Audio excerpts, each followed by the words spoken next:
আসসালামু আলাইকুম গাইস। আজকে আবারও আমরা পেঁয়াজ উঠানোর জন্য আসলাম।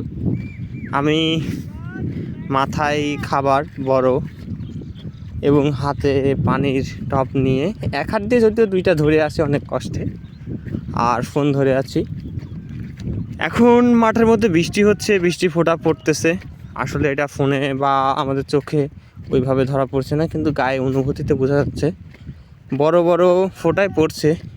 কিন্তু কাজ কিন্তু থেমে নেই। দেখুন, এখানে বলি বা সামনের দিকে যেখানেই দেখি কাজ কিন্তু থেমে নেই।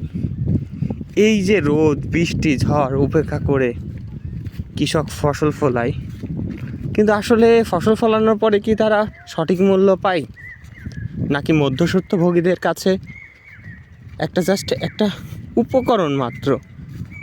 কৃষক যাতে, আসলে আমার বলার মতো অনুভূতি নেই। আমার এই কথা ভাবলে খুবই খারাপ লাগে যে মধ্যস্বত্বভোগী যারা রয়েছে তারাই শুধুমাত্র বেশিরভাগ ক্ষেত্রে আর্নিং করে থাকে।